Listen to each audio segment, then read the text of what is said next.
So hopefully you remember just last week I did the 10 albums that you discovered, the gems that you discovered from 2020, and there were plenty of great albums in that list, plenty of really cool things that I discovered through you guys on Twitter. Really impressed me because I was put onto music that I just hadn't had a clue about. And it was a great little thing. Now, while that video is in the past, we're done with that. That was last week. We do have a sort of extra bonus album for that list. Call it the number 11, if you will. And that is Fat Night's Live For Each Other. The reason why it gets its own separate video is because the more I've listened to it, the more I've realized this is actually really damn great and honestly one of my favorite albums of 2020. So that little project that I had going there worked its magic because we have a year-end list contender here. And that's all you can ask for, man. That's all you can ask for. Of course, they aren't particularly very well known, so I just assume the video won't do that well for views, but hopefully you've clicked it because there is a lot of great things to say about Fat Night. This isn't their first album. I haven't checked out any of their previous stuff. I don't really know that much about them, actually. Finding them on social media was a bit of a difficult thing for me. I did find them on Instagram, though. But other than that, I couldn't really see them elsewhere. And I always want to try and find like the best soul album that I can possibly find every year. Last year it was Thundercat with their album Thina. It was absolutely stellar. And this year I was looking for something as well in the soul genre. And thankfully this is everything I'm looking for because they blend elements of funk. They modernize it to a, newer audience, so they're playing, to their strengths in that they're indebted to the obvious classics, but they're also giving it a modern twist, which I really appreciate. You're instantly taken back to the classics with the opening track. It is just so much like the 70s soul that you know and love.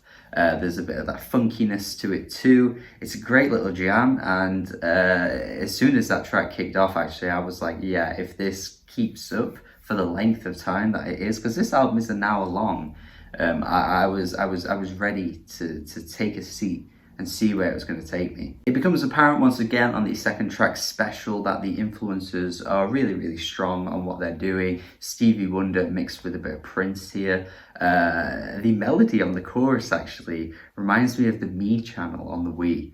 I don't know how or why, but they do kind of sound similar. It's that part where it goes, it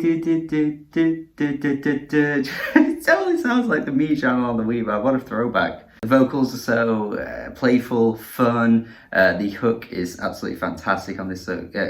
It's so damn catchy, honestly. You just can't deny this shit, man. It's so fun. This is one of these moments, actually, where I'm reminded a little bit of someone a bit more modern, and that is Thundercat, where the sort of like bass is coming through, the vocals are very playful, cheeky, not taking themselves too seriously. And it totally reminds me of something he would do like on one of his albums, the most recent album actually. He's doing that quite a bit on tracks like Dragon Ball Durag. The only thing is that I've just never really been that big on his vocals and the way he uses them.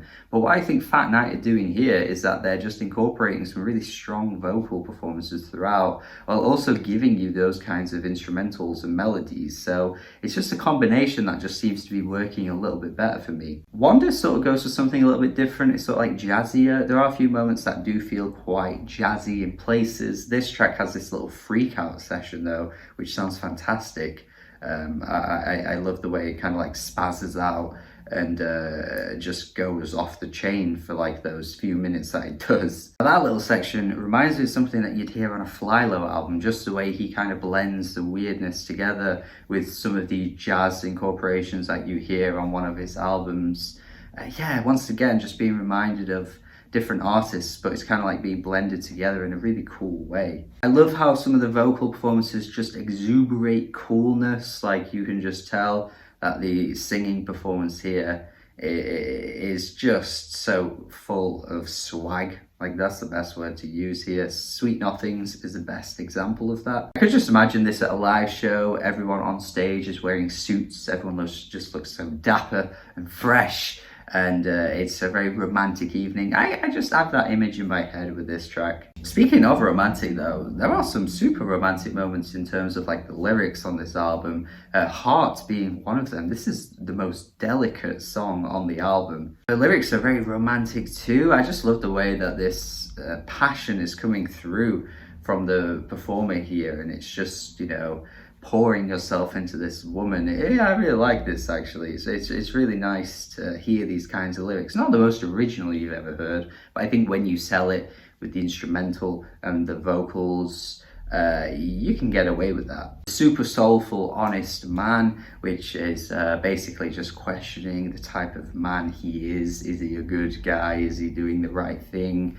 It definitely reminds me of some Al Green type stuff. I could imagine Al Green doing a song like this, definitely. Lyrically, a lot of the tracks do follow this kind of pattern. Question is another one. Super playful, this one actually, but clearly the lyrics are just, you know, questioning what the motives of the girl is in this situation. Alone in Love, another moment here. The title pretty much speaks for itself. The second half of this track though totally reminds me of Prince though. This is just damn Prince funkiness. The track Long Weekend is a funny one to me. The intro with the lyrics about the dog are just so random and so, what is going on here? It honestly reminds me of an introduction to like a Flight of the Conchords song. I just can't tell if there is some kind of underlying satire here that I'm not quite catching on to. But it's pretty funny. But the way it goes along, like the further it goes along, this track just gets more and more epic as it progresses. The solo towards the end is absolutely stellar. Maybe they should have given us more solos across this album, because it is pretty damn fantastic. It also reminds me a little bit of John Legend from the film La La Land, you know, where he's like, you're just stuck in the past, man. Jazz is about the future. And then they go to like the live show later on and everything's kind of like electronic funkiness. This solo just reminds me of that. Yeah, there truly is so much going for this album. There's such a sweetness to the melodies across this thing. And I think if you're just willing to give it a chance, because it might test your patience a little bit with it being quite long, but I don't think it holds it back at all. Like the songs themselves, the individual tracks are all really stellar.